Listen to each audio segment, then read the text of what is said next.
What's up, guys? Today we're going to talk all about injuries. Yes, injuries. Everybody gets them. We're going to discuss during this episode of the podcast is things that you can do to avoid injury, what actually causes injury, and then how you can properly recover from injury, in my personal opinion. So, things that you can do to avoid injury.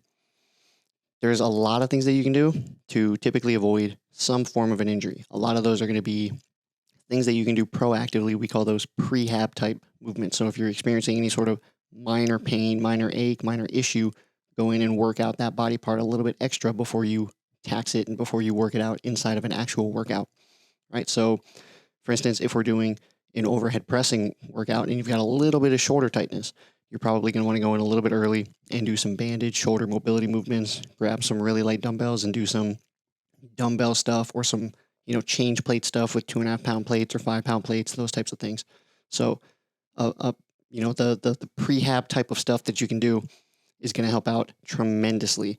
Also, any sort of a static and dynamic warm up. So static stretching, right? Stretch out the body parts and the specific movement patterns that you're going to be using. And then dynamic, which is going to be, lifting light weights in the beginning in the same plane that you're going to be doing. So if you're doing an overhead press, light dumbbells, empty barbell, those types of things, just get some weight up overhead, make sure that everything's feeling good before you actually start loading up the bar and going for those heavy lifts.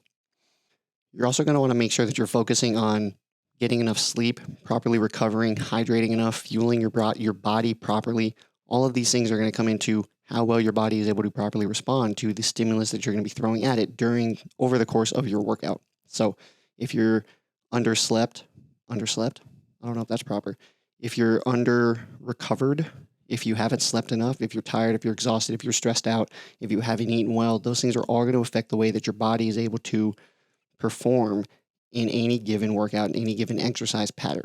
All right, and that's going to kind of lead right into what we're going to discuss next, which is going to be what actually causes injury.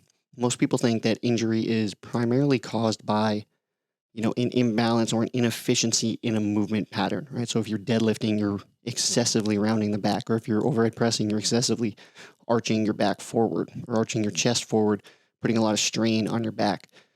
While those things definitely do attribute to injury, there's a lot of it that actually goes into it that isn't even really gym related, that is more life related and more lifestyle related. So we actually just did a seminar at Frequency with the people from Made to Move Physical Therapy. They're a local Charleston-based physical therapy shop. They came in and they did a hour-long, 90-minute or so seminar about injury prevention and mobility and those kinds of things. And one of the things they did is they drew a little cup, and then inside that cup they wrote a bunch of things that are stressors on the central nervous system, right? So it includes work, family, significant others, kids, meal prepping, food, nutrition, sleep, rest, all of those things add up. And as you fill that cup up, right, what's going to happen is you're then going to tack exercise onto the very top of it. And if that cup is pretty much filled up or full at the time that you go into work out, and then you try to push your body, what's going to happen is that cup is going to overflow. And that is the way that they phrased it on what causes injury, is that cup overflowed and you weren't able to properly and efficiently move the way that you're used to being able to properly and efficiently move, right? And that's exactly what happened to me. So a couple weeks ago, I was at the gym, and I guess last week I was at the gym, and it was Friday, and I was stressed out, and I was tired, and I hadn't slept well all week, and I'd just gotten back from vacation, so it's been a week doing, things that my body isn't used to doing, eating food that I'm not used to eating, drinking, just all of those things that I don't do on a typical day-to-day, week-to-week basis. So I was recovering from being on vacation. I was tired. I was stressed. I hadn't slept well, right? So I was already my cup was already pretty full going into the workout. And it was a workout that had, strict press, push, jerk. So we were slowly incrementing the weight as the technique and as the movement pattern got a little bit more difficult. And on my final set of push jerks, on my final rep of push jerks, I overarched my back a little bit, and I instantly felt something tweak in my lower back. And, I tried to push through the lift, wasn't able to get it, tried to do the HIIT portion of the workout right afterwards, had to quit after one round because every movement that we were doing, I felt it on my back.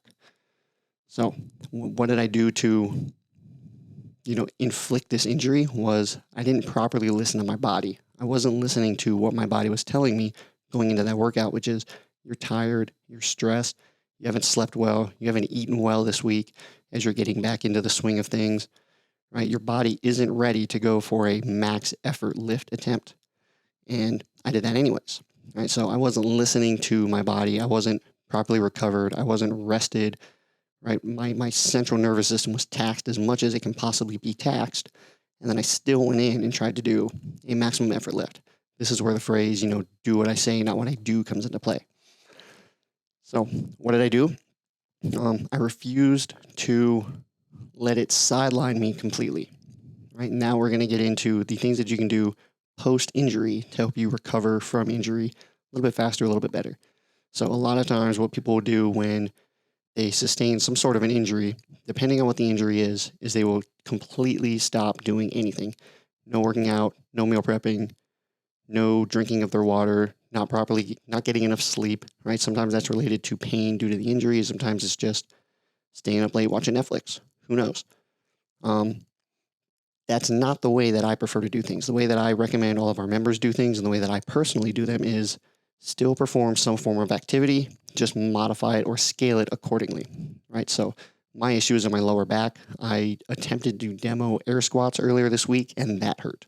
So I can't squat, I can't lunge, I can't do anything lower body.